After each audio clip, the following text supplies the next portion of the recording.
America, Israel और Iran की जंग जो लगी हुई है, इसके दौरान दोबारा एक बहस शुरू हो गई है जिसको हम कहते हैं रीबर्थ ऑफ मिडल ईस्ट। आप देखिए कि Indian prime minister Narendra Modi ने अपने दौरा इसराइल के मौके पर ये बात कही है कि इंडिया इसराइल के साथ पूरे यकीन और मजबूती के साथ खड़ा हुआ है। हालांकि इसके ऊपर सोनिया गांधी ने एक आर्टिकल भी लिखा है जिसमें इंडिया के प्राइम मिनिस्टर नरेंद्र मोदी को उन्होंने मुखातिब करके ये कहा है कि हमें हिस्ट्री से सबक सीखना चाहिए और हमारा पड़ोसी मुल्क है ईरान, तो हमें उसके साथ इस दुख की घड़ी में खड़ा होना चाहिए था। लेकिन हमारे प्राइम मिनिस्टर शायद अब कुछ और देख रहे हैं, कुछ और चीजें जो है उसकी तरफ वो तवज्जो करके बैठे हुए हैं। और वो साथ ये भी कहते हैं कि 7 अक्टूबर 2023 को हमास के हमले का दर्द भी महसूस करते हैं, हमास ने जो हमला इसराइल के ऊपर किया था। अब इसराइल पार्लियामेंट जो उनसे खिताब करते हुए नरेंद्र मोदी ने यह भी कहा कि मैं अपने साथ भारतीय अवाम की जानब से हर इस जान के ज़िया और इस खानदान के लिए गहरी ताज़ियत लाया हूं जिसकी दुनिया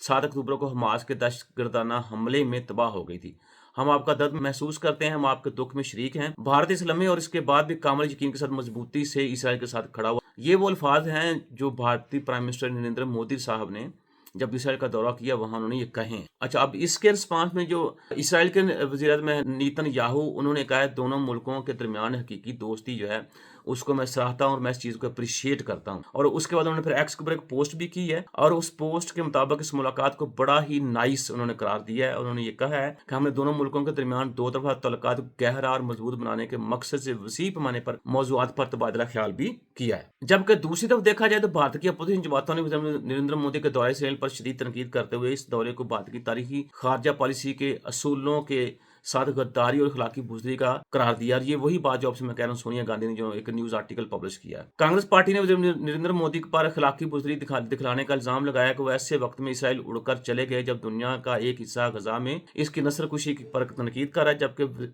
मोदी इसराइल वज़ीर-ए-आज़म को गले लगा रहे हैं। देखिए कैसे पॉलिटिक्स जो है वो अपना रंग दिखाती है, कैसे पॉलिटिक्स जो है उसके आप एहसासात का अंदाजा कर लें या क्या वाकई पॉलिटिक्स जो है उसके अंदर इस कदर एहसासात हैं कि वो जो कौमें जिनकी नस्ल खुशी हो रही है, यहाँ जंगें बमबारी हो रही है, जहाँ कत्लेआम हो रहा है, उनका दर्द महसूस कर सके। सियासत के अंदर हमेशा जो अपने मफाद है उसको मद्देनजर रखा जाता है और खारजा पॉलिसी जो है वो बनाई इसलिए जाती है कि आप देखें कि हालात जिस तरह के मर्जी हों, लेकिन हमने अपना फ़ायदा जो है वो कैसे हासिल करना है। अच्छा, कम्युनिस्ट पार्टी ऑफ इंडिया ने दलील ये दी है कि ये दौरा नेतन्याहू की इस हुकूमत को जवाज़ फराहम करेगा जिसे इसने कातिलाना हुकूमत करार दिया था। अच्छा, भारत के अंदर जो उनकी सीनियर अपोजिशन रहनुमा है प्रिया गांधी, उन्होंने सोशल मीडिया के ऊपर एक पोस्ट ज़ाहिर किया। वो कह रही हैं कि वो उम्मीद कर रही थी कि मोदी इसराइल पार्लियामेंट से अपने खिताब के दौरान गजा में हज़ारों मर्दों औरतों बच्चों का जो कत्लेआम हुआ है उसका जिक्र करेंगे, लेकिन उन्होंने बिल्कुल ऐसा नहीं किया। अच्छा, आली मीडिया जो है उसकी जो इतलात है उसके मुताबिक ये कहा जा रहा है कि भारतीय वज़ीर ने इसराइल कानून साजों से खिताब करते हुए बताया कि इनके मुल्क की मुआशी तरक्की और टेक्नोलॉजी के इख्तरा में इसराइल की आदत ने हमारी मुस्तकबिल की हामिल शराकतदारी के लिए एक फितरी बुनियाद तश्कील दी है। मतलब ये कह रहे हैं कि जो इंडिया की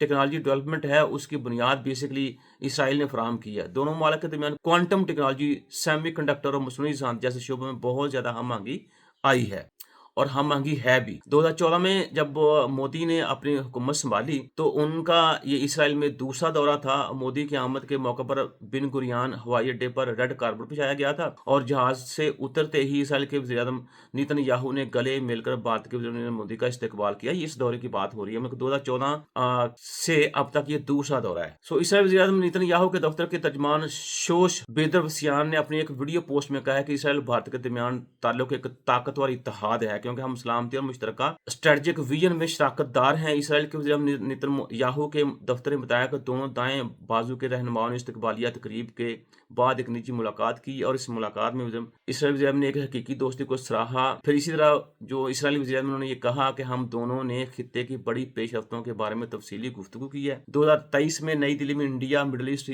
यूरोप इकनॉमिक कॉरिडोर के लिए अजीम शान मनसूबों की नकाब कशाई भी की थी ताकि रेलवे बंदरगाहों, बिजली, डेटा नेटवर्क्स और पाइपलाइनों को बाहमी तौर पर मुंसलिक किया जाए। लेकिन ये मनसूबे इसराइल पर हमास के 7 अक्टूबर के हमले से तत्तल का शिकार हो गए थे। अब देखिए, आप सोचते कुछ और हैं और जो ऊपर बैठा हुआ पूरे सिस्टम को चला रहा है, पूरी दुनिया के सिस्टम को चला रहा है, उसके टारगेट्स कुछ और होते हैं। आप कुछ और सोच के लिए चीज़ों को लेकर चल रहे होते हैं, कुदरत जो है वो कुछ और सोच के चल रही होती है। इसलिए पार्लियामेंट के अंदर नरेंद्र मोदी के खिताब पर दुनिया में शदीद रद्द जो है वो देखने को मिल रहा है और गजा पर मोदी की खामोशी तनकीद की जद में है। सोशल मीडिया पर इसराइल से यकजहती के बयान पर उठने वाले सवालात पर सार्फिन ने इसे बदतरीन इखलाकी तनज़री करार दिया है। भारत के वज़ीर-ए-आज़म नरेंद्र मोदी के हालिया दौरा इसराइल के दौरान इन दोनों मुल्कों में मुश्तरका स्ट्रेटजिक विजन में शराकतदारी और दोनों रहनुमाओं میں خطے کی بڑی پیش رفتوں کے بارے میں جو تفصیلی گفتگو ہوئی ہے اس سے اس تجزیے کی تصدیق ہوتی ہے، اور جو آج سے 2.5 سال پہلے مختلف اخبارات کے اندر پبلش ہوا تھا، اور خطے کی بڑی پیش رفتوں کے بارے میں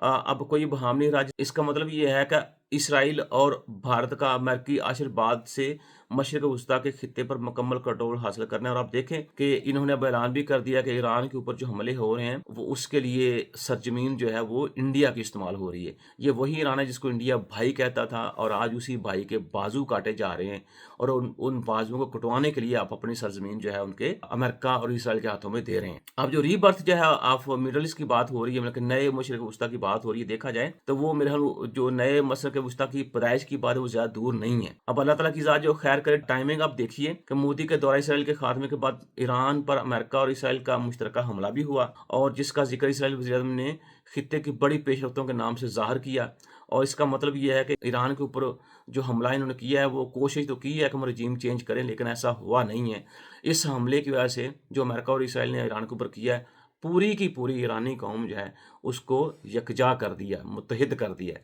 تو یہ وہ بات ہے جس کو میں بات کر رہا تھا کہ آپ کچھ سوچ کے جو ہے چل رہے ہوتے ہیں، لیکن قدرت جو ہے اس کے اپنے قوانین ہے، قدرت کی اپنی سوچ ہے، قدرت کے اپنے ٹارگٹس ہیں، اور قدرت کے اپنے لاہے عمل ہیں۔ تو آپ نے سوچا کچھ اور تھا، لیکن جب ہوا کیا کہ آپ دیکھیں کہ وہ ملک جہاں پہ اپنے حملہ کیا اور آپ نے کوشش کی کہ ہم وہاں کی عوام کو کہیں گے آپ بفریں، سڑکوں پہ آئے، حالانکہ آپ نے کہا بھی تو اس کے بعد ہم رجیم چینج کر دیں گے، لیکن ایسا قطعاً نہیں ہوا۔ اچھا، اب یہ 3 مارچ کے جو حملے ہوئے ہیں، اچھا اس میں بھی اب دیکھیے کہ 3 مارچ گرہن لگا ہے، اس گرہن کے اثرات جو ہے امریکہ اسرائیل کے ایران کے اوپر حملے کی شکل میں سامنے آئے ہیں، اور یہ ساری صورتحال یہ ظاہر کر رہی ہے کہ آنے والا وقت جو ہے بڑا تباہ کن ہوگا۔ تو آپ دعا کریں کہ اللہ تعالیٰ کی ذات جو ہے عالمی رہنماؤں کو دنیا کے اوپر پیس لے کے آنے کی توفیق عطا فرمائے۔ پاکستان زندہ باد۔